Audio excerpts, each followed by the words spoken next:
afternoon and welcome to the June 21st, 2023 City Council work session.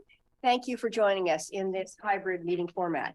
For work sessions like this one, where there is no opportunity for public comment, those wishing to access the meeting can do so by watching the live stream available on our website, the broadcast on Comcast Channel 21, or by calling into one of the phone numbers listed for this meeting on the public webcast and meeting materials web page. And thank you again for joining us. And with that, I call this a work session to order, and I will turn it over to the city manager for the first agenda item. Thank you, Mayor. Our first agenda item today is to return to our conversation about a revenue team and revenues generally. And in conversation between our last meeting and now, I've actually recommended we take a slight pause and maybe a step up balcony view on this entire conversation, because a lot has changed since we actually started. When we first started talking about new revenues several years ago, it was very specific around a work session around homelessness and climate.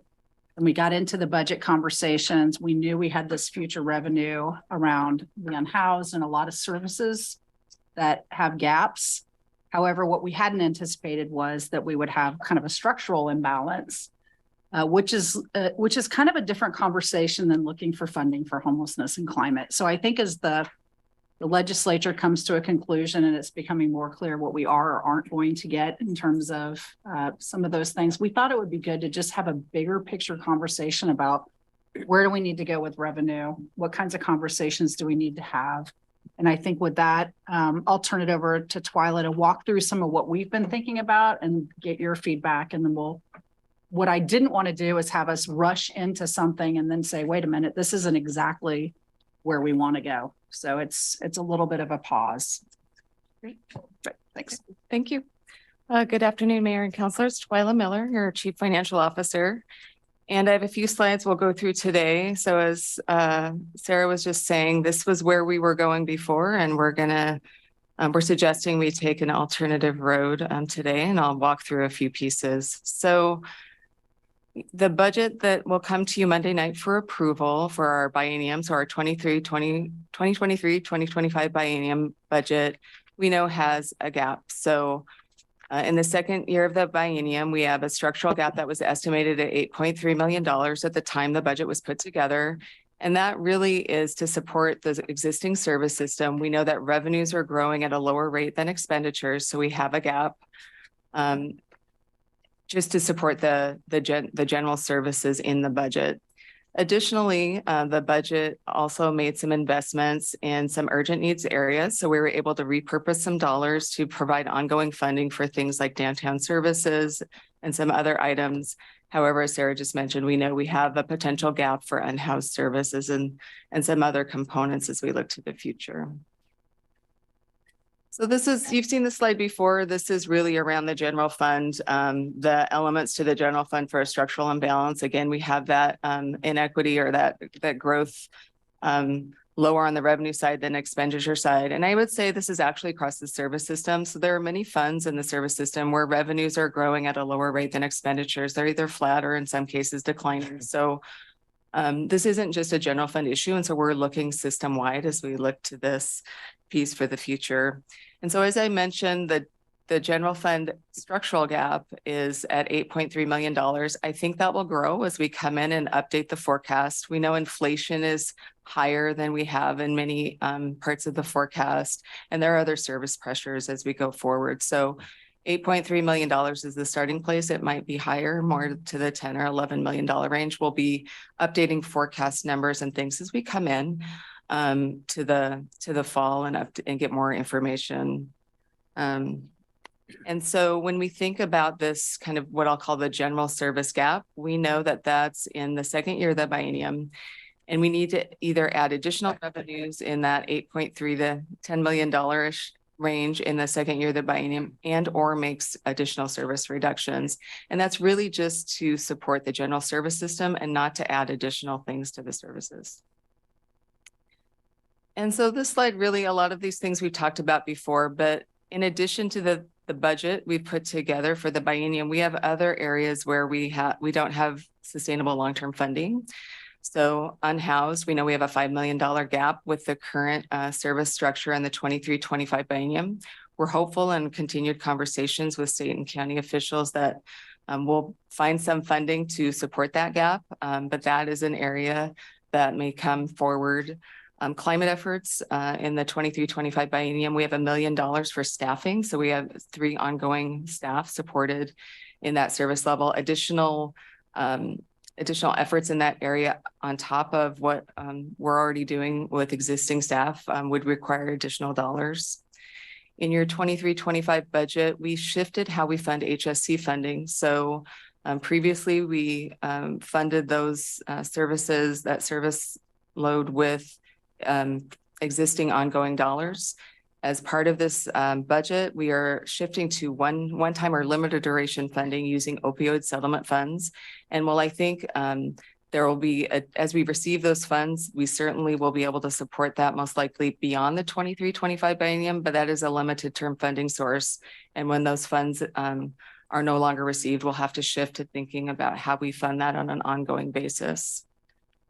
The next item there, I'm calling constrained services, and that's really thinking about the services that are in our 23-25 budget. So we've made a lot of reductions. We've eliminated a lot of vacant positions. We've reduced contractual services and materials and services budget. So I really think of this as a bare bones budget approach. And so the impacts of a constrained service approach like that is it really removes any flexibility as things change for staff to shift quickly without asking for additional funding. And the other large component, I think, across the service system is that where our budget levels aren't where ultimately we would like them to be to provide the services for an organization of our size to the community and to have the service support we need internally to support those operations. So we've constricted, we're in a time of restraint, but in an ideal world, and when we think long-term, that service level would actually look different to adequately support the service system long-term. The next item there is planning work. So you've had lots of conversations at council about work needed in our community. And we know that the 23-25 budget doesn't adequately fund the desired levels of output or in that area. And some of those other pieces you see there, so equipment and technology, future growth. So we have other pieces that aren't in our forecast as we look to the future.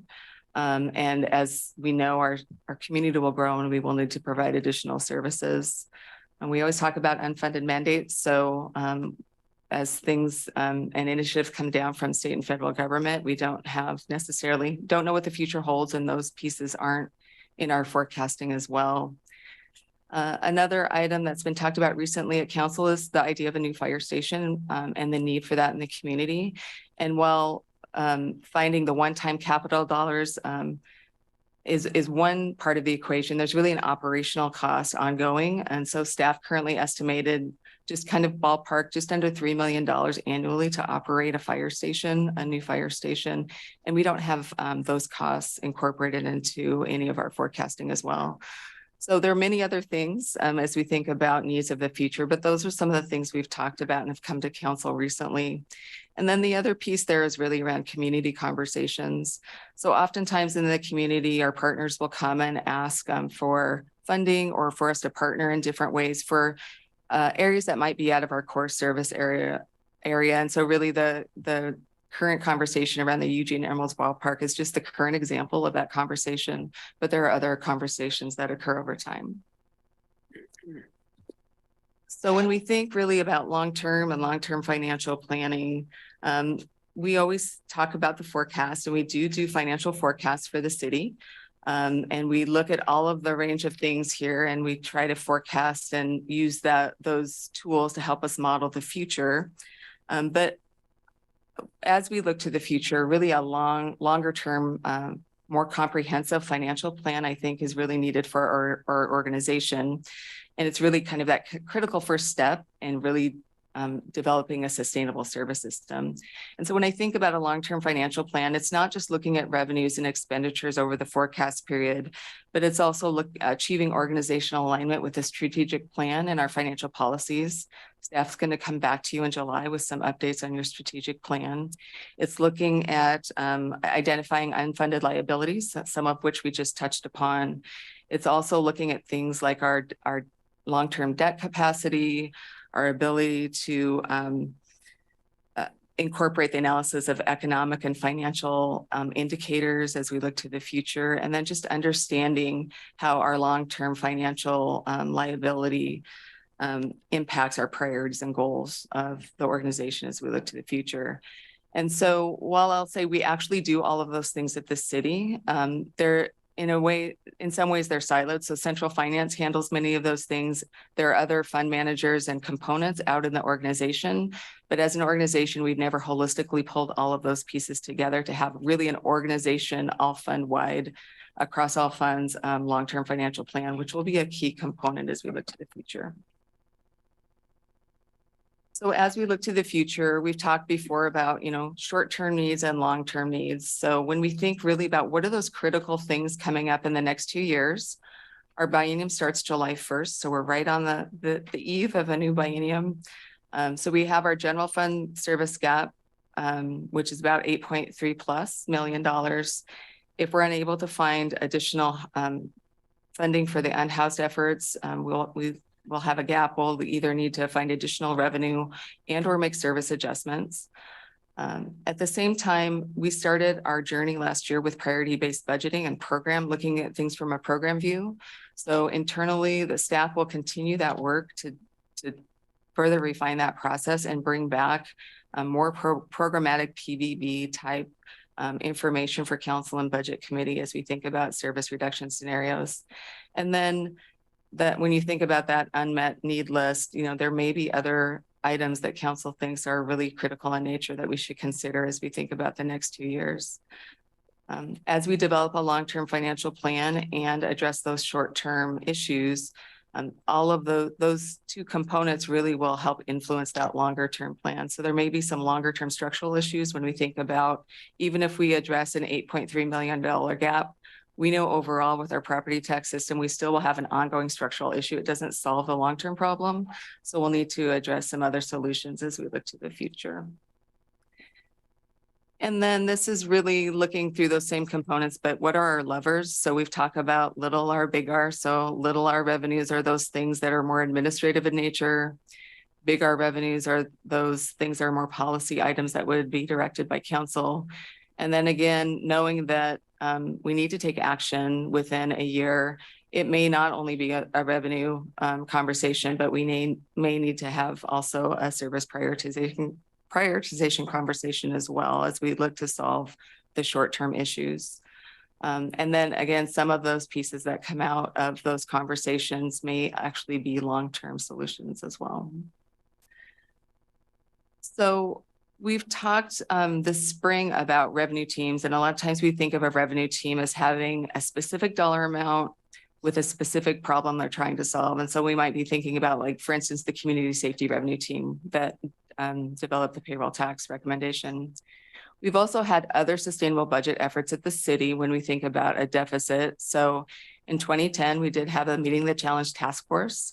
This was to address a general fund deficit. And it was a citizen committee that looked at a range of revenue sources and made a recommendation on revenue source and some other economic development items to be considered as part of the budget process. And then as we continue to come out of the recession, there was a broader set of work in 2014 around sustainable budget. So there were some community-wide meetings where the community gave input on our budget. So we had a series of meetings in the community. And then there were also 2 teams that actually reported to the budget committee as part of a larger budget committee process that year. And so one was a revenue team. And these were really kind of research and fact-finding teams. So instead of solving a specific problem, they looked at a range of things. So the revenue team looked at a range of revenues and gave the pros and cons of each approach and the feasibility as part of their recommendation. And then there was the finance investigative team, or FIT, and they really were looking at potential budget savings efforts. So they looked at personnel costs, reserve and fund balance policies. Were there non-general funds that could support the general fund? Were there other programmatic reductions that they might recommend? being made. And it wasn't to come up with a specific recommendation, but rather to evaluate a broad range of finance and budget saving efforts that could then be considered by the Budget Committee and Council. So as we think about moving into this next phase and thinking about really developing a truly sustainable service system for the city, we'd like to change the focus from what we brought to you earlier in the spring. So the first would be really, what are the short-term issues in the biennium that we need to address? So the first thing on the staff side would be really to pull together that comprehensive long-term financial plan development, and then bring revenue considerations and service considerations, kind of that priority-based budgeting program approach back. And so council would have a different role than we were suggesting before. So staff would work on the long-term financial plan. We would come to city council in the fall with a series of work session, update on the financial plan and some revenue and service prioritization work. And part of what would inform all of that work would be a finance committee, which we would start this summer, and really be more of research-based, broad-based, to provide input on a range of things. It could be revenue options to address short-term, long-term gaps, other budget strategies and the like. So this really kind of outlines a potential timeline and path for this work. And so as we think about this, really today, we would love to get your input on this amended approach, what you think of the both the long-term financial plan, what should be considered in a short term if this is the approach we're moving forward with. We know we have the general service gap, we potentially have an unhoused gap, but are there other critical needs that really should be part of the short-term conversation rather than moving in, rather than those that might be delayed or held to that second piece? You know, as we think about kind of short-term, long-term, I would envision this first short-term piece, actually, there would be continued work, both with council and potentially another iteration of a finance committee as we look to really long-term strategies. So that, I'll see if city manager has anything she'd like to add. I guess I will add, you know, this concept of a revenue team starting with more of a research base, to me feels a little bit different than just looking at what we already did and refreshing it to today. There's a lot of new things happening across the state. I meet with the other 6 largest cities, excluding Portland, city managers on some frequent basis. We're meeting next week for a couple of days. This was top of mind for every city manager, is how are we moving forward with revenue, given that property tax reform seems so far off, you know, potentially. Sales tax doesn't feel like imminent. And so how are all of us across the state going to stabilize services going forward with revenues? And so there are some new ideas that we haven't explored and I think could be really beneficial. So that we're looking forward to just hearing where you'd like us to go, if you think this is a good direction, or if you want us to return back to a very specific solution. Thanks. Right. Thank you very much. Thank you, Twyla, for just walking us through this, the whole sequence here. I have Alan and then Randy in the queue and Matt. Okay, take it away, Alan. Yeah, thanks. So the $8.3 million structural gap, is that just a short term? Or is that a long-term issue? Well, it's a long-term issue. It's Forever? It's because it's structural? Because it's structural. And so with our current set of assumptions and the current service delivery, the structural gap now is $8.3 million. But if we were to solve for that today, I would, in the out years of the forecast, because of that inequity between revenues and expenditures, we would have a future gap of some undetermined amount. Does that mean that the 8.3 million continues on and grows? Right. So yes, as the service system, as pressures on the service system grow without revenue changes or service changes, that $8.3 million would grow. I think what we're trying to say is in the forecast we looked at during the budget process, we actually showed an $8.3 million ongoing fix for that. But what we're also predicting is, unless we change our revenue portfolio, this is constantly going to be an issue, because property tax is always going to, you know, at least under an inflationary environment, we're never going to be able to get ahead of that cap. That's the concern.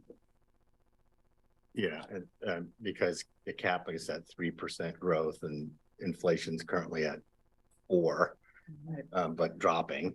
And so eventually the inflation and growth balance out, I would suspect. And if the feds get down to, and the Biden administration get down to 2% goal, then that alleviates that over the long term. I guess I'm not quite clear on, so the budget proposal is a balanced budget. And so that means that most of that is just, a lot of it is one time as opposed to ongoing. So therefore the structural gap. Are you asking why we have the structural gap in the second year? I just want to make sure I I think understand your he's question. clarifying the budget you're approving next week is a balanced budget Yes. because it assumes an $8.3 million revenue. Ongoing revenue. We built it in as revenue, and what we talked about during the budget process was if there's not additional revenue, we'll address this with service reductions or changes. The difference between where I am today and I was, this time last year is having gone through $15 million of this and a $5 million repurpose. I feel like at this point, another 8.3, we need more feedback about priorities and your thoughts and engagement before the exec team can solve another $8 million. It's just. Right. And my recollection is that in the budget, the revenue doesn't actually show up until 25. Yes. So we basically have a revenue plug in in FY25. Right. Right. And so that's right. And that's what we're solving for in part. So I guess I don't quite understand the refocus of the proposal. Originally, what we were talking about previous to this meeting was city council looking at what's the amount that we want to raise for what kind of services, including a structural gap. And then the revenue committee was supposed to go look at options to raise that amount of money, bring that back to council, and the council would make a decision about what to do and when. And so how's this different from that proposal? And so it says research focused. And so I'm kind of grasping at why this, what is the focus change and why are you changing the focus? How's it different from what we were thinking about before? So our original idea was structured more around the structure of like the community safety revenue team, where you have a dollar amount. So it's $5 million for this service. And they consider a range, and here is our recommendation for a source. When we look at a general fund service gap, which feels different than finding money for unhoused, and we think about some of the levers and also the timing, that was another piece of this is we need money in the second half of the biennium. So that's a year basically from now. And some of the levers that come back may be a longer term solution. So to have, rather than coming back with, here is a recommendation for one source, it may be that it's a broader look. For instance, they could look at a range of revenues and identify some that are short-term, some that are long-term as part of fact-finding kind of research-based piece, which comes back to council, and you can still implement some of those if they are, but it's really kind of bridging that short-term, long-term piece. Because when we think about raising revenue for general service gap, that's sometimes harder to do than, for instance, a tax for adding additional services in the community. So those were some of the thoughts that we were having as we were thinking about how do we successfully structure this to provide meaningful input back to the city manager, and then also working with council. I think the other piece here as we think about develop the long-term financial plan and the short-term and long-term is really having a different conversation, both internally with, the executive team, but then also with council as we look more holistically across the organization, and then really set ourselves up for some good conversations to kind of turn the dial, right, as we look both for the biennium and then setting ourselves up for that longer term conversation. Sarah, I don't know if you have other. Yeah, we hadn't really considered a structural gap when we talked to you before, and that was my concern, is that we're heading down a path to look for a revenue team to find funding for unhoused and climate and potentially some other things, and yet we were still going to have this $8.3 million gap, which feels like we need to be talking about them all in a bigger umbrella. So, so besides changing the name from Revenue Committee to Finance Committee, so this is not looking at specific, this is looking at different revenue options without a specific target or services in mind because of the structural gap problem. And then on top of that, the additional needs for homelessness and climate change projects. So this Finance Committee in the short term would be looking at different options to raise an amount of money without directing it at a particular purpose. Is that what I got? I think it's a little bit of a mix. I think it was, as we were discussing it, we were thinking of it as being setting the table with, we know we have a structural issue and we have these other things, and having the group looking at revenues generally, but with a very specific on which things would make sense for what. Like what would be really feasible for climate? What would be feasible for unhoused? What would be feasible for a structural gap? So it's a little bit of a mix, I think, of without a very specific, we're going out to do a thing to raise this much for this exact thing. It's just a little bit higher level, but it still sends us in that direction. So in here, is there a place where the council decides what those things are, those additional services and additional funding priorities? Could, yeah. Before the Finance Committee takes off and starts looking at stuff? You could definitely say these are our priority areas to be focusing on for. Yeah, I think that's what I thought we were doing before. Yeah. And that's what I thought this was going to be about, but or before we started off on the Revenue Committee. And I would recommend that that's the council's purview. We should be talking about where we want this money to go besides the budget gap. Okay, thank you. On round two, Mayor. Okay, Randy. Thank you, Mayor. And thank you, Twyla, for the presentation. And thank you, City Manager and Finance Director, for bringing this before us. I think this is one of our top priorities, or it should be, in trying to get this taken care of.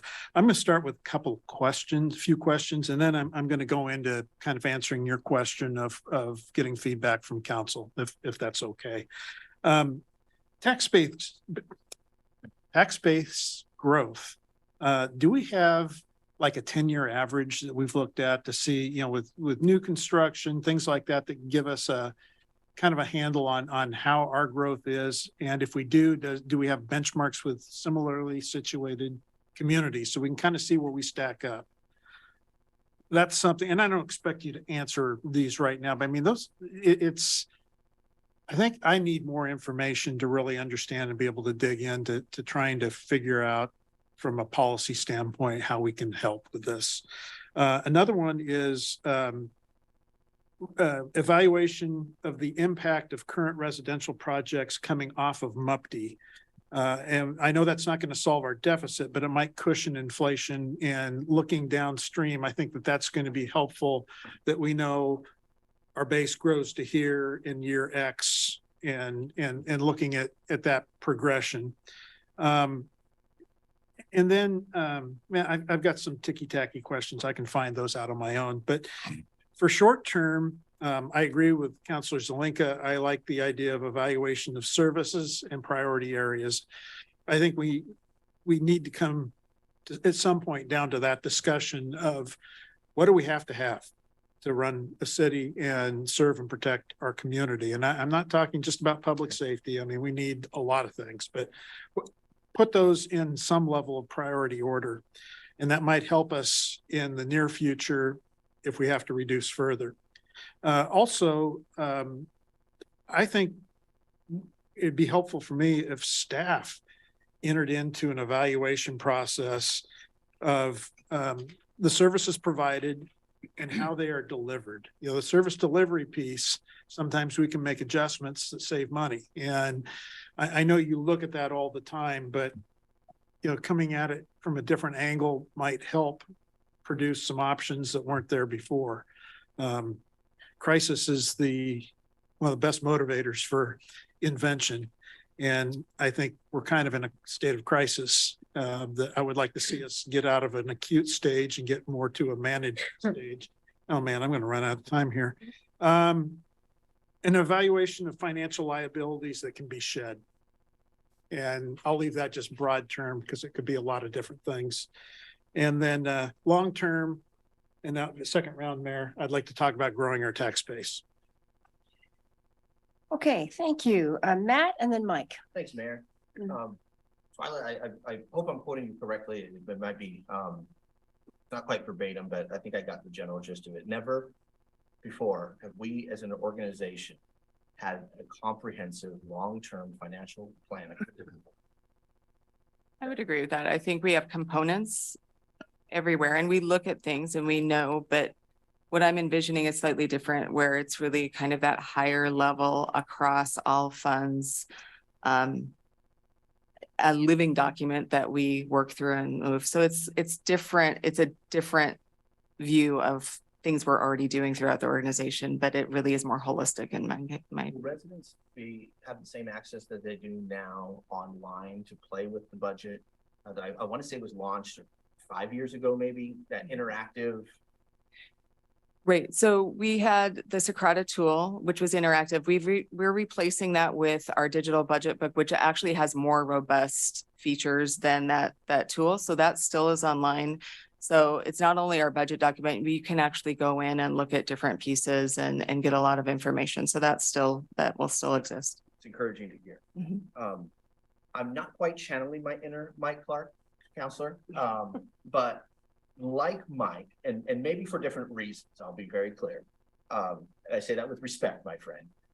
Like Mike, I am interested in looking at perhaps a pie chart that indicates our shared responsibilities, but not necessarily our defined legal obligations. Yeah, that'd be helpful. I can point to those, but I have limited time and I won't crow about that piece right now. I do want to address the request for feedback in the short term.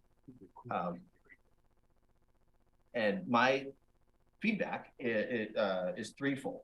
One, fundamentally protect our municipal workforce, is they're the lifeblood of the city of Eugene. Two, continue to adequately provide essential, vital public safety services. And three, as we've been discussing with the revenue committee, or finance committee, whatever we call it, the committee that's charged with filling a significant gap, explore a myriad of new revenue options and ideas that may have once been considered or studied or even thought on a tentative, but because of the environment we're in, though they may not have necessarily been embraced by a previous council, may need to be re-explored 23 years into the 21st century. For example, an emergency fee on soda or high fructose corn syrup. There are, according to my research, 7 cities in more than 35 countries who have a similar sugary, syrupy beverage tax, and at least 3 of us at the table are drinking a soda beverage. That could generate revenue to go toward health, and I know Councilor Semple, you and I are not. Good job. It could go toward health and human services and show the county and show the state and ultimately show the nation, along with the other 7 municipalities in these United States, that is a viable way to raise revenue and decrease obesity and pathways to heart attack and gout and arthritis and other ailments. We, in 13 seconds, Mayor, I'm going to need a second. Okay. I'll stop there because we're likely out of time. The rest of my observations. Okay, Mike, and then I have Emily. Thank you, Mayor. Appreciate that. Thank you, Twyla and Sarah, for the presentation. I would like to say first and foremost that I don't think I could agree with Councilor Groves more. I agree 100% with what he said. This is about the tax base. And it's not about property tax limitation. It's not about Measure 5 and the 3% cap.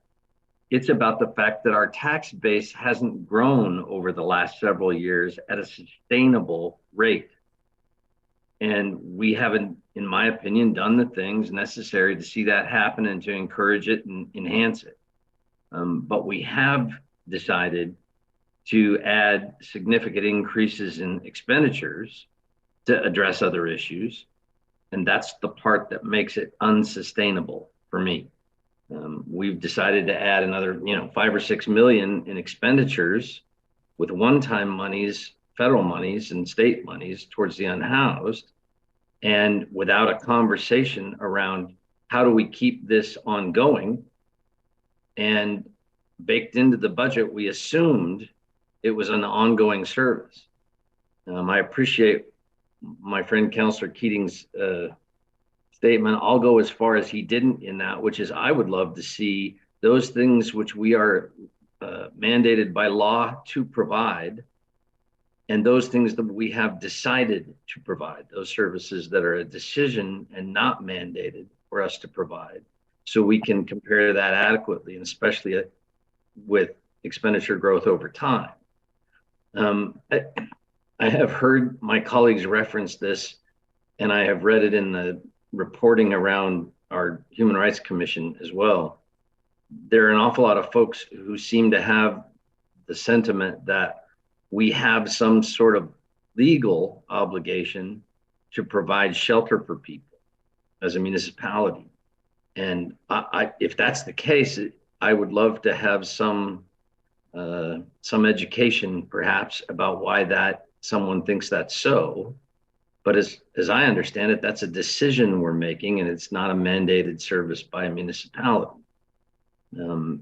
So a conversation about how best to do that and how much, I think, is warranted in light of this budget and this concern. I absolutely think we should be looking at how do we expand our tax base as best we're able and as easy as we're able when it comes to revenues.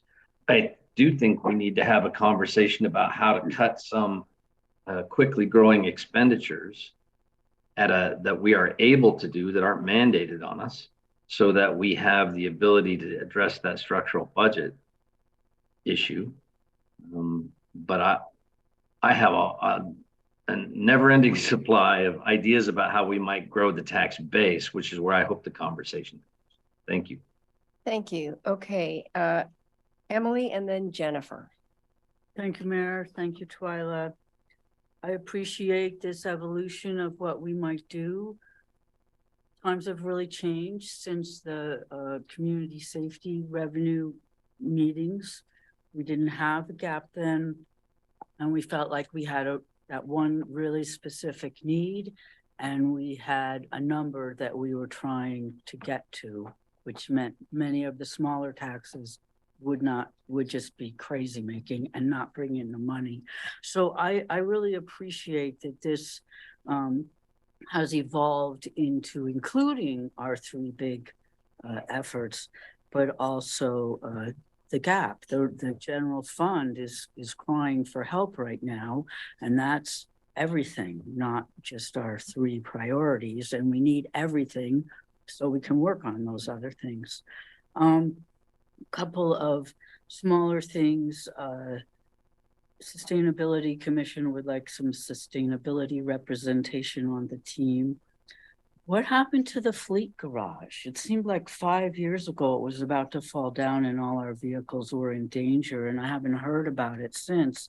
And so I'm wondering, how does that compare to a new fire station? That's a lot of resources that need to be maintained. So I haven't heard about that. I'm putting it on the table. And if we had a sugary tax, which I think is not well advised, it's regressive, and we'd have huge pushback from the soda companies, would diet soda be taxed since it doesn't have sugar in it? Would, sparkle water be taxed? Would apple juice be taxed? No. But what about diet soda? That's it. Thank you. Okay, thank you. Jennifer and then Lindsay. Yeah, thank you, Mayor. So I also want to thank you for coming back, giving this some more thought and coming back with another solution.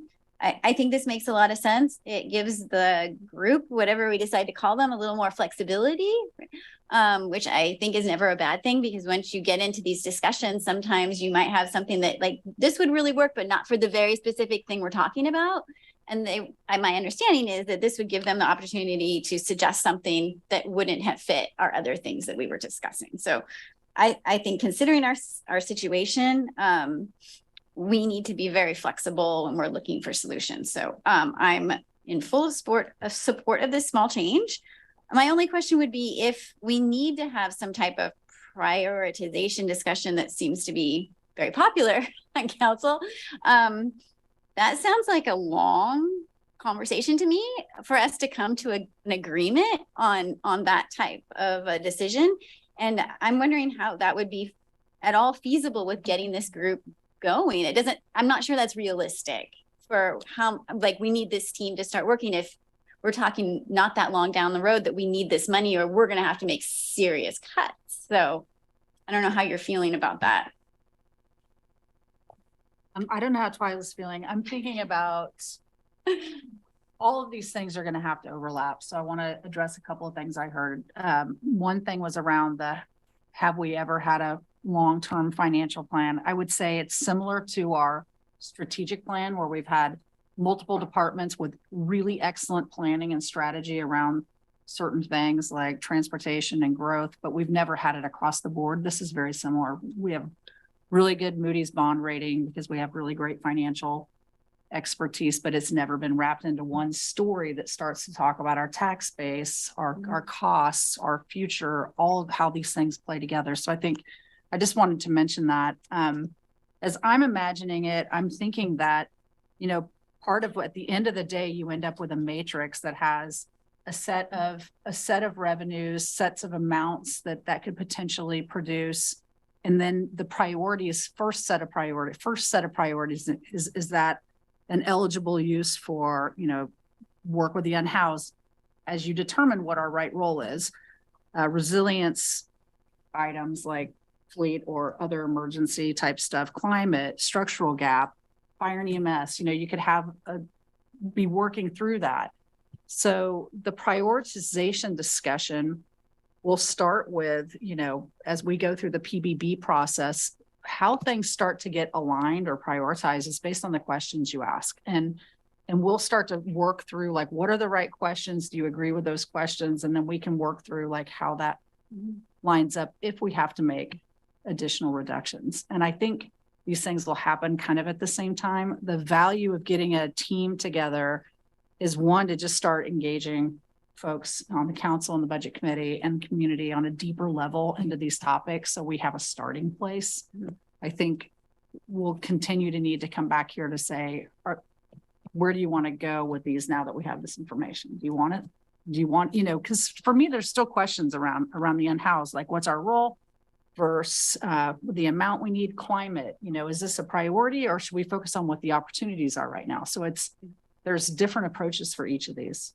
That was a lot of words. You should give me a timer. That was very helpful, though. So yeah, I appreciate that a lot. I think that's helpful. So because I guess my main concern was I don't want us to get bogged down in all this prioritizing, so we're not getting this other thing started and running that may take. We're not sure how long that's going to take. So, so I guess in conclusion, I am supportive of the plan that you brought for us. I think it makes a lot of sense, and I hope that we can get going relatively quickly. Okay, Lindsay.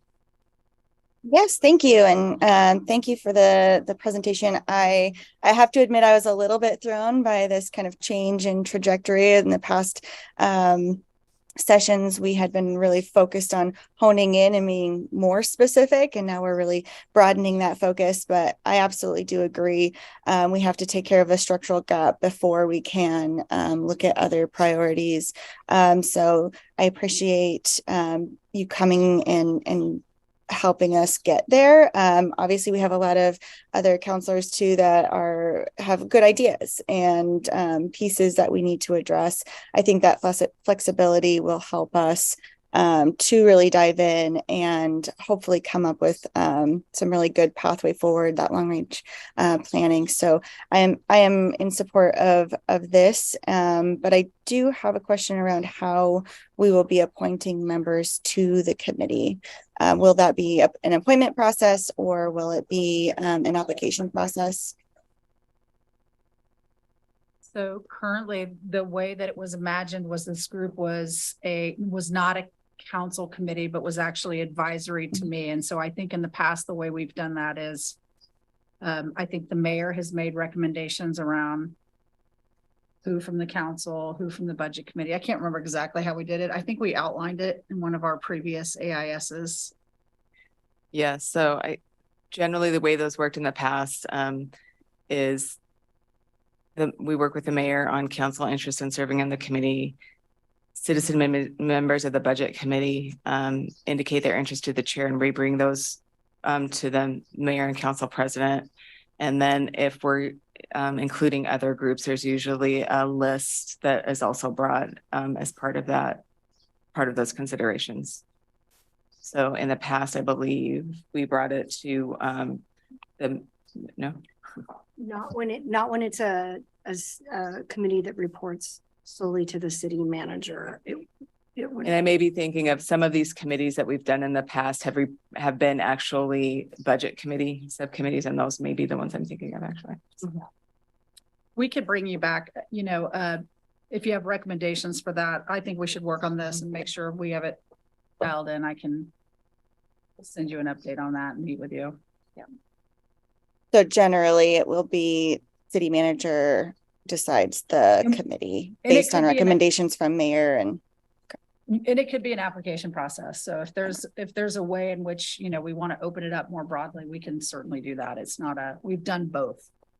On city manager appointed committees, sometimes it's selected by representation, sometimes it's been applications. It really varies. I mean, in this case, we would be wanting there to be some very specific talents and experiences on the group to help inform us. And then probably some spaces for people that are just needing to engage that we need different ideas from that maybe have less specific finance experience. Great. Thank you for that clarification. Okay. So thank you. I have several counselors who've asked for second rounds, but I will say we have another very significant topic work session. And so what I'm understanding here is that what staff really need to hear is this new proposed process. Yeah, I think if we're generally okay. Some things we need to refine, and we can come back with an update. So I do not want to open the floor again for fine tuning on this because the staff will be coming back. I'm really uncomfortable with this process and what's being proposed. So I object to that because I think this is one of the most important things in front of the council. I think what I'm saying is we're going to work on this and we'll refine it and we'll be back. This isn't I'm not going to send out an application process without you looking at this again. So staff will come back and you can have many meetings with Sarah, with me, with Twyla. We can talk over what those objections are. I think this should be a public process. Well, it will be a public process but you can always inform us of what you need to have discussed in a public meeting that is of concern to you. Can do that now? Well, no, because we have a very huge topic of our second item of business, and I want us to just be able to move forward on this piece. So, and I'm sensing that the majority of council is prepared to see the next step from staff. So I'm going to go with that. I guess I just like to, this is bad planning to drop a complete different focus on this and then only allocate 45 minutes to it. I hope we don't do that in the future. Okay, I hear your objection and your concern, and we'll come back on this conversation. So thank you very much. And with that, we'll close this session out and allow for the transition to the next agenda item. And I will speak to that last comment a bit while we're in this transition. Perfect. Because part of the reason that we ended up with a 45-minute work session on this item is we knew it was conversational. There's not a decision to be made today. Yet you do have work that needs to continue on renter protections that you've put a lot of time into. You've had a public hearing on, and we were feeling like the 90 minutes next week was not going to be enough for you to be able to take in all that we've learned and be able to work through that. So we very intentionally gave up 45 minutes of the revenue conversation, knowing it was just a check-in. We wanted to get a feel for if you want us to go in a new direction or not. It's based on that was purely its conversation. We'll be back. So with that, the next piece around renter protections, I sent you a message about. This is really to set the stage so that you can have a really good conversation next week around changes you may or may not want to make to the ordinance that you've had a public hearing on. With that, I think I'm turning it over to Amy Cameron, who's going to lead us through this conversation. Hi, thank you. Good afternoon. My name is Amy Cameron, the Rental Housing Navigator. I'm here with Will Dowdy, the Community Development Director. Additionally, we have Amanda Noble Flannery, the Housing and Homelessness Section Manager, and Genevieve Middleton, the Affordable Housing Policy and Planning Manager. Code enforcement staff are joining us by Zoom. This work session is a follow-up to the public hearing you held in March on the Phase 2 renter protections, and it is the first of 2 work sessions. For today's presentation, I'll briefly recap the Phase 2 items, give a short description of state regulations related to Phase 2 items. Then I'll walk through the items with the majority of the time on relocation assistance elements. I'll also review the series of decisions that are based on feedback received to date that council can utilize for the second work session. Based on the outcome of the second work session, staff can bring back a revised draft ordinance for council's potential action. The big 3 topics in Phase 2 are a limitation on the amount of security deposits a landlord may charge, a requirement that applications be processed in the order they are received, and a requirement that landlords provide relocation assistance under certain specific circumstances. Although staff and the council have heard from the public about all of these topics, to date, most of the public comment has focused on relocation assistance. Let's start with a quick where we've been and who we've been hearing from recap. On October 24th, council directed staff to return with the draft ordinance in early 2023 for Phase 2. Since that time, Housing Policy Board met 7 times, which included over 12 hours of public deliberation on relocation assistance aspects and included 2 meetings after the draft ordinance was published. An overview of the Housing Policy Board recommendation is in the attachment F of your council packet. I'll go over Housing Policy Board's specific recommendations as we go through the individual relocation items today. At the March 13th public hearing, we heard lots of pros and cons regarding relocation assistance. While people shared thoughts and opinions on the other items in Phase 2, the feedback focused primarily on relocation assistance. The renter protections FAQ in attachment H clarifies public comments that misinterpreted the draft ordinance, as well as other questions counselors have asked about.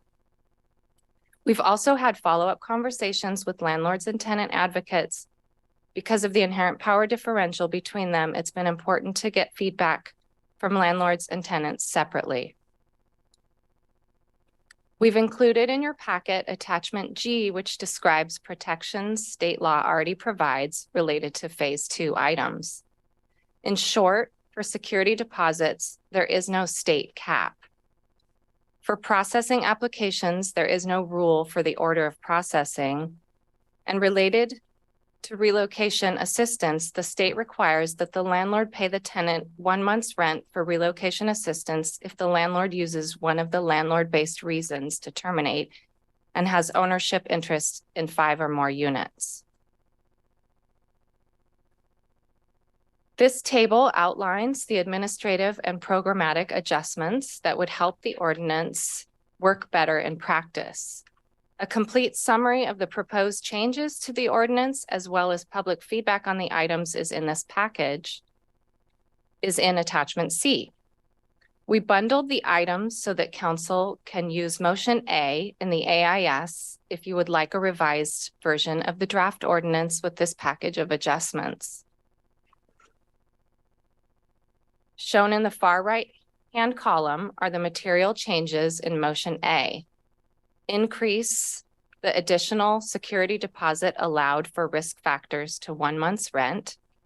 Decrease additional time required for language access to 24 hours.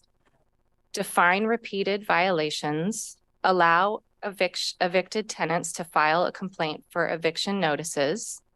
Require landlords to only report notices that result in eviction, and allow phone calls to report items that need a quick turnaround.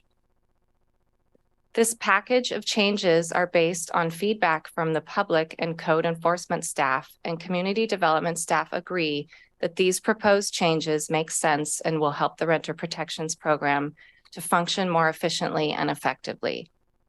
In contrast, the next few slides related to relocation assistance identify areas that have been the subject of lots of public testimony and where staff is looking for policy direction from council.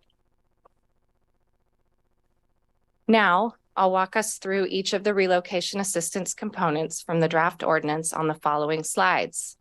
The draft ordinance has 5 circumstances where a landlord would trigger relocation assistance and allows the city manager to set the payment amount to no less than 3 times HUD's published fair market rent for Lane County. There are 12 exemptions from relocation assistance requirements in the draft ordinance, and a small landlord compensation fund that details eligible landlords to have 4 or fewer units and below 80% area median income. The circumstances under which landlords would trigger relocation assistance in the draft ordinance are A, no cause evictions in the first year of tenancy, B, rent increases of 5% or more per year that the tenant cannot afford and must move, C, qualifying landlord-based reasons for termination, for example, renovations. D, declining to renew a fixed-term lease.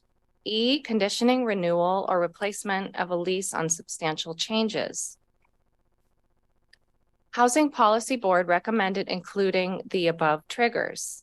A, no cause eviction, and B, rent increases at 9.9% or above rather than 5%. Or inflation adjusted, and to remove trigger E, substantial change of lease.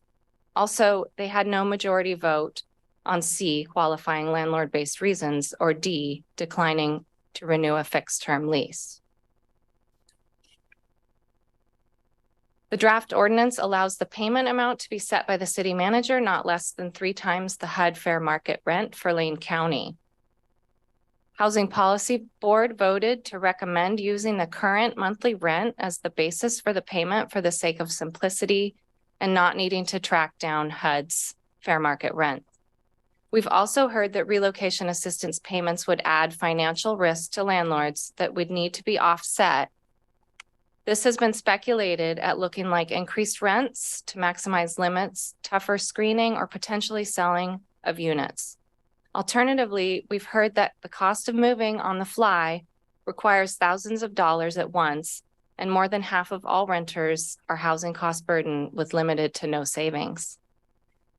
If council keeps fair market rent as the floor for the payment amount, the only adjustment to the draft ordinance for payment amount would be to clarify that fair market rent is set per number of bedrooms. The 12 exemptions included in the draft ordinance are circumstances in which a landlord would not have to pay relocation assistance. They're modeled on the Portland Mandatory Relocation Assistance Program. This first one is for short-term rentals like Airbnb. The following 3 exemptions, 2, 3, and 4, are for situations in which the landlord and tenant both live on site, either in the same shared dwelling unit or on the same parcel of land, such as an ADU or a unit of middle housing. Exemptions 5 and 6 allow a landlord to temporarily rent their principal residence during their absence for military duty or absence of less than 3 years and avoid triggering relocation assistance if they terminate the tenancy and move back in. Exemption 7 is for a landlord that terminates a rental agreement for an immediate family member to move in. Exemption 8 is for a rent increase or termination of tenancy for a unit of affordable housing and does not include non-renewal and substantial change of lease. Exemption 9 is for situations where federal law requires payment for relocation. Exemption 10 is for a dwelling unit rendered immediately uninhabitable due to action or inaction of the landlord or tenant. I'm sorry, not due to action or inaction of the landlord or tenant. Exemption 11 is when a unit is rented for less than 6 months with a demolition permit already in place when the tenant signs a rental agreement. And exemption 12 applies to a fixed term tenancy where the landlord intends to sell or convert the property and the tenant is informed before signing the rental agreement. Housing Policy Board recommended to include exemptions 1, 2, 3, 4, and 8, and to remove exemption 7 for an immediate family member. Verification that someone is an immediate family member of a landlord would be difficult for enforcement, and the exemption leaves room for misuse. Housing Policy Board recommended that affordable housing be exempt from all aspects of relocation assistance. And although they spent nearly 4 hours discussing exemptions, they weren't able to get a majority vote on 5 or 6 and deemed exemptions 9 through 12 a lower priority and didn't spend time on them. If council chooses to keep exemptions, there are technical fixes for a few exemptions included in the administrative and programmatic package. Exemptions are effective in providing relief to landlords in certain situations. Another potential idea for landlord relief is having a compensation fund. The draft ordinance has a small landlord compensation fund to reimburse landlords at or below 80% of area median income, with 4 or fewer units to be eligible for reimbursement from the city for 1 relocation assistance payment per year. The small landlord fund was proposed to Housing Policy Board by tenant advocates to be in lieu of exemptions. Housing Policy Board discussed the small landlord compensation fund on February 6th, but did not come to a majority vote on a recommendation for council. They did recommend that council not add a relocation assistance exemption for small landlords, though. We heard that few landlords would be at or below 80% AMI, area median income, and there is no reliable way to determine how many units a landlord owns and therefore hard to verify eligibility. We also heard that relocation assistance should be based on tenants' needs and that making landlords prove eligibility is not fair. When it comes to providing relief for landlords, council could consider choosing exemptions or the compensation fund rather than putting both in place. The exemptions in the draft ordinance are modeled on Portland's code, and Portland doesn't use a compensation fund. An additional benefit of exemptions is that they would have the administrative burden, that they wouldn't have the administrative burden of a small landlord compensation fund and would eliminate the need to create a permanent funding source. As council considers how to move forward at the work session on Monday, we wanted to zoom out to frame the 3 options. Option 1 is making modifications to the draft ordinance, providing the city manager with direction via motion on the areas in the decision guide for any modifications, and to schedule a date for council's final deliberation and action on the revised ordinance. Option 2 is to leave the draft ordinance as is and schedule action on the draft ordinance. Option 3 is to take no further action. Now that we've walked through the relocation assistance components in the draft ordinance, potential considerations for policy direction, and the 3 main options, let's look at the series of modifications for consideration. This table summarizes the decision guide in attachment B. These are the item 8 relocation assistance changes that council could consider with motions B through D in the council packet. At the work session on Monday, this is the motions B through D in the council packet could be considered at the work session on Monday. For triggers in green, council could remove specified triggers with motion B1. If you choose to keep the rent increase trigger, council could change the rent increase to a different amount than 5% with motion B2. In yellow, council could consider modifying the payment amount with motion C to something else, such as 3 times current monthly rent or another amount. In the gray row, you could consider removing this fund with motion D1 and choose to keep exemptions instead or have neither. For exemptions in the blue row, council could consider removing any specified exemptions with motion D2. You could also consider exempting affordable housing from all aspects of relocation assistance with motion D3. In summary, we've reviewed components of the draft ordinance and some possible modifications that consider both public feedback and Housing Policy Board recommendations, including some recommendations on administrative and programmatic fixes. Today's work session is part 1 of a 2-part series.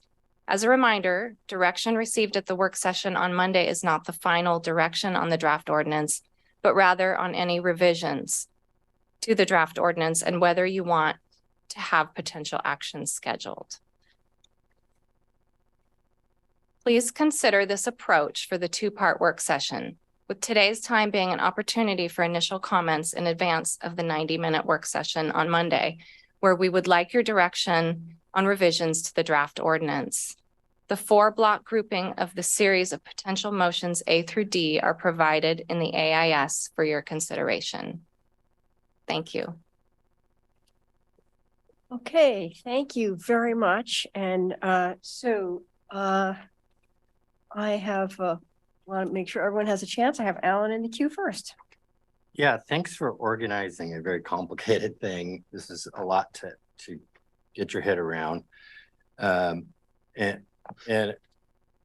for the next meeting, so like slide 5 that had the administrative and programmatic package option A, that was confusing to me at first because this is just focusing on the changes. Could we get and not the elements that were included? So I'm going, what about the security budget? It's supposed to be limited to 2. So can we get another table that has these things that have these are what are included, and which would be different than what these changes would be? So that I think would make it a lot clearer about what's in, and these are the changes that are potentially there. Mm-hmm. So that would be very helpful. On the triggers, I'm okay with the 5. I would like some discussion or some more data about rent increases of 5% versus say 10%. I think 10% is probably more, should be more of a trigger than 5%. 5% seems kind of low. On the payment amount, I'd like some more information about using the FMR versus using the rent amount. I think the FMR will be more confusing, even though it'll be very clear what it is per bedroom, number of bedrooms. But that's the thing that I'm struggling with. Should it just be the rent? Then that's easy. Of course, the problem with that is, the higher the rent, the more the relocation assistance. So that's disadvantages landlords, and the people who need it the most are at the lower end of that scale, but are probably likely to look at new housing in that same rent range. And that also, can we have some more information on the payment amount? It's like 2 times versus 3 times. I mean, when you relocate, you have to pay first and last, and we're limiting it to 2 months. So that seems to have some good synergy there. They would both be about the same thing. Of course, there's other costs when you have to move. I'm okay with deleting the landlord compensation fund because we're doing the exemptions, but I understand what the Housing Policy Board did. I I think all 12 of them, are a good place to start. I agree, probably number 7 might be one that we remove, but 5, 6, and 9 through 12, 5 and 6, I think are legitimate. I would not want to delete something that the Housing Policy Board didn't recommend because they didn't have time to talk about it. That's 9, 10, 11, and 12. I know those are, so I think that creates more certainty around how this system will work, which I think will be complex in anyway. And then finally, on the phases. So what's the moving forward? Oh, sorry, I'm way over. Oh, you are way over. I'm sorry. I was absorbed in what you're saying also. Matt and then Jennifer. Thanks, Mayor. And thank you for this team. I appreciate it. Councilor Zelenka, our rent in the South Hills went up 4.25%. And when you're paying what we're paying in the South Hills, that's quite a bit. However, I'm open to some adjustments that would make me more comfortable that our adjustments would hold up in a court of law, provided some of our other pieces are policed by this body. I'm curious about the timeline. If I'm looking at RELO and the exemptions on slide 9, indicates that a landlord and tenant occupy the same middle housing parcel. I'm curious and interested in just learning about what we define as the timeline of a landlord's occupancy. Are they just registered to vote there? Do they live there? Do they live there? Do they live there 1 month out of the year? I'd like more clarification about that. The dwelling unit rendered immediately uninhabitable piece, it was not supported necessarily by the HPB. But I'm curious also about definitions there. A tenant indicates that there's mold in a unit. Doing the right thing by communicating that to a landlord. Suddenly a landlord says, well, that's immediately uninhabitable. You need to move out for liability reasons. And now the tenant's on the hook. Going up back to RELO assistance triggers, page 7, no cause eviction in the first year of tenancy. Maybe because I'm the only renter on council, though I recognize that the vast majority of us have rented at one point or another in our lives. But I just want to be very clear. I'm coming at this from a point of view that I would scrap in the first year of tenancy. RELO assistance should be available for any no cause eviction. It's a dastardly tool that's used, I get it, by a small number of landlords, but it affects folks and puts them on a pathway, affects tenants, puts them on a pathway of poverty and houselessness, and it's unacceptable. Qualifying landlord-based reasons. I'd like more clarity around the definitions here. We discussed renovations. It's a tool that I've heard be used, especially in the university area around student housing, that a landlord-based reason will revolve around refurbishing a kitchen or a bathroom, and as such, tenants are evicted. Again, unacceptable. I'm going to need a second round, Mayor. I hope we can get to it, but I really appreciate the opportunity to chew on this for an extra week before we take action. Thank you for the diligent work. Hey, Jennifer. Thank you. So first off, I just want to thank you all staff for this great presentation and all the work that has gone into this. I know in the AIS, it talked about 2017 forward, but I know there was work before that, even later. So just a thank you to everyone who has been involved in this over the years. And I'm sure, like me, we're glad to have the finish line in sight now and be able to move forward. I had a couple of questions. First, for the number 3 trigger, you said that the Housing Policy Board didn't make recommendations, but our packet attachment B says that they did to include the trigger. Is that accurate, or maybe I misunderstood you? They did recommend to include exemptions 1, 2, 3, 4, and 8. And remove 7. And remove 7. No, I was I'm talking Oh, about I'm the sorry. triggers. The triggers. Maybe I misunderstood you. I thought you said that the number 3 one, they did not make a recommendation on, but it says in the AI, in the attachment B that they did. They made an include. I may have misunderstood you and took bad notes.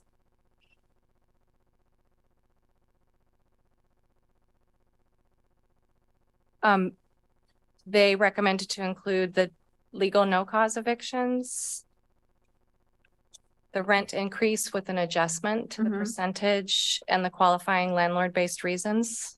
Okay. Sorry if I It made a may be mistake on I my just wanted to slide. Make sure. I'll have to go back and double check that slide. Okay, great. Thank you. Thanks. My second question, I want to make sure I understand something. So if we're looking at the difference between fair market rent and contract rent, would you say that choosing fair market rent would benefit those renters who are paying the least amount of rent and are likely to be our lowest income folks, whereas choosing the rent you actually pay would benefit folks who are paying our highest rent?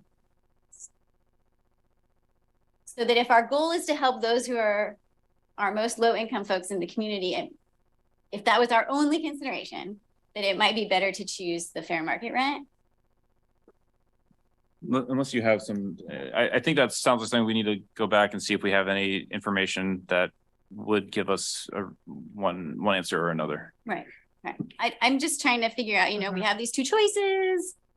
I don't want to pick arbitrarily, like generally our goal is to support those who need the most help and the most support. So, if there's one over the other, I want to have a basis for my decision, I guess is what I'm trying to say. The last thing I will say is I know we're not making a decision today, so it might be helpful if you guys have feedback later on. I'm struggling with exemptions 2, 3, and 4. I can kind of understand why you might want a little more control over who lives in your house down the hall. But being able to, if you're not sharing the physical space and there are walls between you, I'm not sure I would support an exemption for that. That seems not as important to me. So if there is feedback you can give about like that, that would be helpful to me, because at this point, I'm just not seeing how that is worth not supporting these renters in the same way other people are being supported, I guess is what I would say. And I think that is it for now. Okay, thank you. Emily. Thank you. Comment about the fair market versus what they're paying right then. Yeah, I would like to help the people who have less income move to a better place, but they're still going to have to pay the monthly rent. But my concern is that the landlords who are charging lower rents are going to have less fundage to pay a rate that's above what they're making. If you're renting a $5,000 a month house and you only have to pay that average part, woohoo. But if you're renting, a $500, you're going to be really hurt. That's going to take a lot of months of rent. So that's my feeling on that one. I think the increase in rent should be whatever we choose plus inflation, because otherwise, inflation hurts everybody, but otherwise the landlords could be, having to pay more in inflation than they're making now. So it might actually be a decrease in rent for them.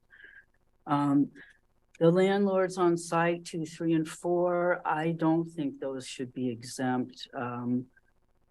If something's that awful, then you have cause, and the renter still has to move. So I don't really see how it's that different, other than, yeah, you are living with them.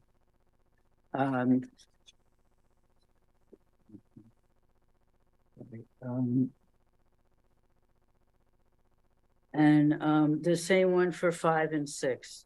The renters have to still move. So I don't think that's okay. I guess number 9, we have to do it because it's federal law. I'm a little confused there. I agree that affordable housing doesn't have to pay it. And the other things, I don't know about uninhabitable. It'd be nice to know more what that means. But any of these, if you're notified in advance, not any time in advance, but when you start renting that it's going to be demolished, or, you know, grandma's going to move in 8 months, then you sign away that relocation assistance. I think having the knowledge, you could choose not to live there if it's not acceptable to you.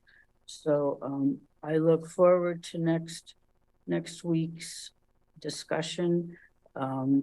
If we do have a relocation, I think 2 months is a good compromise. I don't want a small landlord compensation fund. The administration would be crazy, and we have to find a way to fund it, which would probably be the door tax, which will cause a whole nother bunch of problems. I think that covers most of my concerns, and I'll see you next week. Okay, thank you. Lindsay. Yes, thank you. I should start off in declaring my potential conflict of interest, as I own 2 rental units in the city of Eugene. And since triggering event could potentially affect me financially, I need to declare, but I can still participate in the discussion and action according to the Ethics Commission and the city attorney. So thank you so much to staff for trying to digest this huge amount of information into a nicely formatted presentation for us. I generally agree with most of the Housing Policy Board recommendations. I definitely want a little more information on the effect of the fair market rent versus current rent. I generally feel like the current rent would just be easier to manage. And you can have a easier expectation, both as a tenant and a landlord, of what that would be just from the get-go. The small landlord compensation fund, I just feel like we budget wise and administrative capacity wise would not need, just be a bad decision to move forward with that at this time. Unless we could really designate some funding and potentially do that pilot project our AIS was talking about. But generally, I think the exemptions take care of what we need out of that. And then, I think we have some work to do around the triggers and the exemptions. And I'm looking forward to really diving in a little bit more on those, specifically in next session, and when we have a little bit more time to do that. So again, thank you so much for your work on this. It's a big task. So thank you. Thank you. Mike. Thank you, Mayor. I don't want to dive into the individual pieces because overall I'm troubled by the conversation. I know and I understand why we're doing it, and I appreciate that opportunity to have more specific input and why staff needs it. But the manner of the discussion seems to assume or talks about this as a foregone conclusion that some form of phase 2 will pass. And I really want to urge my colleagues to think about that. The things you're talking about affect real people negatively every day in our community. The things that occur right now affect people negatively in our community. But it's my strong opinion, working in this field, that you're going to significantly injure a lot of renters if any form of this passes. We have a rental housing crisis right now. I fear that passage of any form of this will turn that into a rental housing disaster in our community. The number of units that are currently available are far too low for the market demand right now. Passage of any version of this will significantly decrease the number of rental units available in our community. It will make it harder and it will make the prices higher. And to the degree that we limit rent increases, I challenge any of my colleagues to point to any city in this country at any time where rent control has worked once anywhere and led to a stronger rental housing market on a long-term basis. It's never occurred in our country before. And I don't know why we think it will be okay here. I hope we give real thought to this before passing any version. Thank you. Okay, thank you. Matt, did you need a second round? Go for it. Mayor, I would submit that this is not rent control. This is no cause eviction prevention. This is strengthening this is a consumer protection piece that I would submit strengthens the landlord tenant relationship. More than half of renters are housing cost burdened. Around half of our community rent. Correct me if I'm wrong, but isn't it less than 5% of Eugene residents are landlords? That's about right? That's about right. Okay. If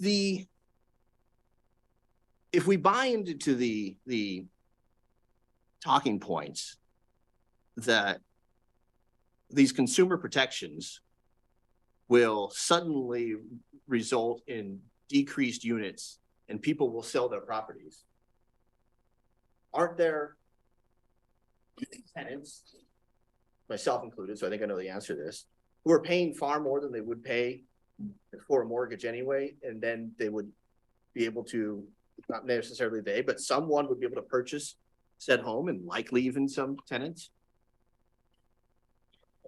We've certainly heard many people talk about rents that exceed mortgage rates. Part of that's because there's other things that get included in a rent that besides just the cost of the financing. But yes, many people have said that rent rates are typically higher than mortgage rates. Now, I know some former renters in this community who have been thrilled to become their first time homeowners in this community. So if the threat is we're going to sell, then I would suggest that there would be more people who could stay then in our community who would then buy. These pieces in front of us are strong consumer protection pieces.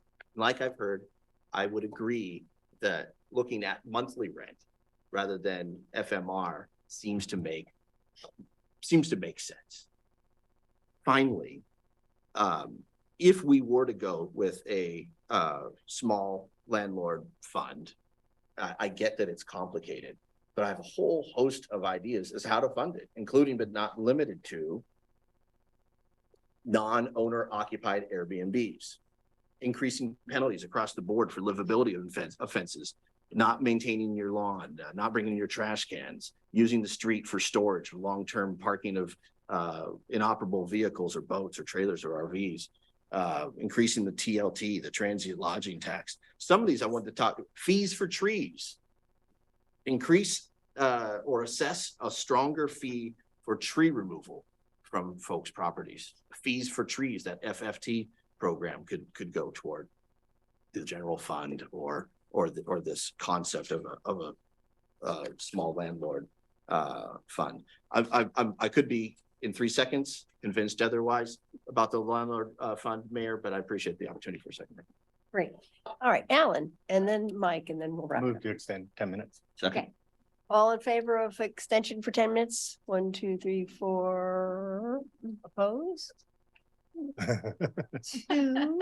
Okay, I think we're going to extend. Sorry. Get you a ride if it's a bus thing. Okay, Alan and then Mike. Yeah, it's an interesting statistic. 5% of Eugenians are landlords, over 50% are renters. I know when I shifted from rent to own, I saved a bunch of money. Problem is getting into position to be able to buy is often difficult for people, especially with down payments. I don't think of this as rent control either. I think of this as no cause eviction, harm prevention, and a consumer protection. One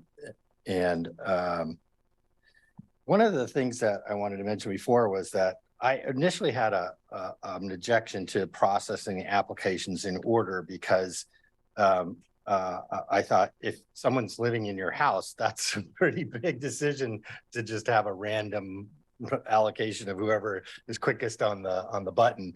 And so the exemptions pretty much handle that. Because that's a significantly different circumstance where they're in the same house or on the same property. I think an ADU isn't that much different than being in the right next door. And it's still significant because there's so much interaction there. And I think that so this gets handled by those exceptions, and the relocation assistance also embodies that, because I think that's really substantially different than just regular renters of an apartment. Is there going to be a public hearing on any of the changes that we propose, or we're just going straight into decision?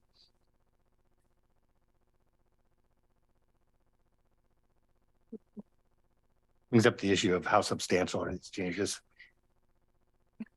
Councilor Zelenka, I think you just answered your own question. It will depend on what the proposed changes are. And generally the rule of thumb is if the change is such that someone getting the notice of the first public hearing would have known to come and speak on that topic, then another public hearing isn't required. If something shifts so significantly that someone wouldn't have known that would have been part of the ordinance, then we would talk about whether a second public hearing is required. Right. And I think where you sit depends on how significant you think they are. I would think that as a council, we'd want to hear about these changes. So I would recommend that we do a public hearing on the changes that are specific to the changes, not the stuff that's going to be included already, because they already had time to talk about that. On the exemptions, I already talked about, I support 2, 3, and 4 for being in there. A different circumstance for me. I had a question about, Councilor Keating, you talked about remodeling as an excuse for getting people out, but remodeling is not one of these exemptions as far as I know. And number 10, it's if it's inhabitable, of course, that's kind of a no-brainer. Number 11 is if they have a permit to demo before you sign the lease, that's pretty known. And then same with the converting to a condo, for instance, or selling it, if and it's notified in advance. So you already know that when you sign the lease. So how does remodel fit into this? That's not one of the exemptions as I read it. How does remodeling fit into this? Yeah. Landlords. One of the 4 I want to remodel, so you have to leave. Qualifying landlord-based reasons under the state law that is triggered relocation assistance is remodeling. Is that number 9? And so a landlord with 5 or more properties would be required to pay the state's relocation assistance in that case, and it would trigger the city's relocation assistance as well. But that's only for 5 or more, if they own 5 or more. The state requires relocation assistance for landlords with 5 or more properties, yes. Correct. Right, okay. That's an interesting one. Okay, thank you. Okay, thank you. Mike? Thank you, Mayor. To Councilor Keating, I would say, as someone who is a mortgage loan officer, I would like it too if significantly more people decided that they are better off to buy a home than to rent one. But that assumes a particular part of the market equation that we have absolutely no control of, and that's who moves here. The reason that rents are too high, and they are, absolutely. We have a market that's in crisis, I said that. And it's because the demand significantly outstrips the number of units that are available to rent in our community. The solution to that is to make sure we have more units to rent, not to create consumer protections for those who do rent. That's not the solution to the actual problem. And to be clear, what I'm concerned about is that it is renters who will have to pay the end cost of a market that is diminished and harmed by these, quote, protections, unquote. The renters will pay significantly higher rents than they do now. And right now it's already a crazy market. And there will be significantly fewer units for people to rent at a time when that's the actual answer to the problem, is to do what we can to incentivize more units being available. So, I'd make more money if more people wanted to buy. That's awesome. But it would make the market significantly more expensive for those least able to rent here. And I really think we're doing a disservice to renters by doing this. Thank you. Okay, thank you. One more less than comment. 1 minute Okay. clarifying question about the relo statewide for 5 units or more for remodeling. This question is for our legal team and our renters protections team. Do we have the ability, if we were to state it now in this work session, to adopt a local version of that state piece for units of 4 or fewer, if that reason is being used as a loophole? Or that I bring up because it's likely that reason, well, because I've witnessed it, I've heard about it, that reason's being used as a loophole. Do we have the ability to craft that in to our phase 2? So I'm gonna look to community development staff, but I think there might be a little bit of cross communication happening. So right now in state statute, there is a requirement for 1 month's relocation assistance that only applies when certain triggers happen and only to certain landlords, those who own 5 or more units. The relocation assistance that is being proposed as part of phase 2 of the local renter protections ordinance is not so limited. So we don't have the 5 or more unit. It applies to all landlords and all units if certain triggers that are laid out in the ordinance are met. And some of those overlap with some of the state triggers. A bunch of them are in addition to the state triggers. But we do not have that 5 or more unit requirement locally in terms of relocation assistance. I will say that the ordinance does include language that says if you are a landlord who is subject to both state and local relocation assistance requirements, so you're paying the 1 month of state relocation assistance, you can subtract that from, as currently drafted, the 3 months of local relocation assistance. So you're not paying a total of 4 months, you're paying a total of 3 months. If we were to move that to 2, they'd be paying a total of 1 month. They would be paying a total of 2 months. So you're not paying the state in addition to the local, you're just paying the local as the ordinance is currently drafted. I'll follow up with more specifics. I don't want to take up more time, Mayor. Okay. Just real quick. Real quick, So- Alan. Yeah. Our exemptions don't include remodeling as an exemption. So if someone gets evicted for remodeling reasons, they have to pay a relocation. That's included. Right. Correct. To clarify, right? Mhm. Okay. Thank you. Well, the number 3 trigger, 3B, is to make repairs or renovations to the unit and property will be unsafe to live in. So we address it at that level. Yeah, but I thought the Yeah, unsafe that's part not was really, Right. that's the uninhabitable. The trigger. part, Right. That's really significantly drops down. And yes, right. Yep. Okay. Okay. Oh, yes, Randy, go for it. Thank you, Mayor. I was trying really hard not to comment today in the interest of time, but I can't help it. Having been a renter and a landlord, I feel like sometimes in our zeal to protect tenants, which is important, but I feel like we tend to vilify the landlords, and I do not believe they are inherently evil. These are members of our community, just like our tenants are. And as we come down to the motions and making the votes to try to adjust this thing, I am personally going to be looking for a level of equity and balance between the two. And, it may be true that we have 52% of our population are renters and 5% or less are landlords, but The people who are providing the places for people to live are incredibly important to our community, and we need to be able to work with them just like we need to be able to work with the tenants. And I would urge my colleagues to try to come in with more of a neutral optics of this issue and just try to find what is fair and try to put yourself in both of these positions as we weigh through the issues. That is what I'm going to be trying to do myself. Thank you.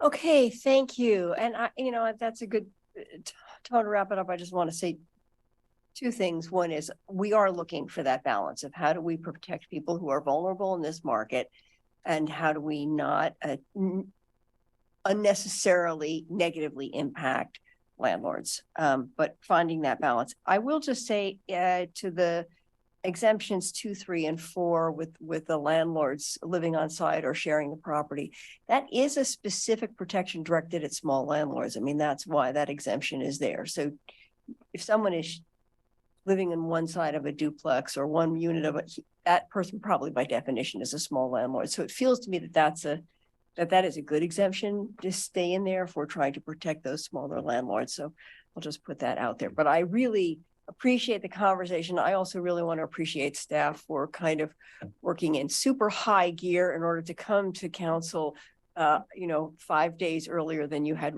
originally anticipated in order to give us time for this conversation. So thank you very much for that work and for the thoughtful responses. And with that, we are adjourned.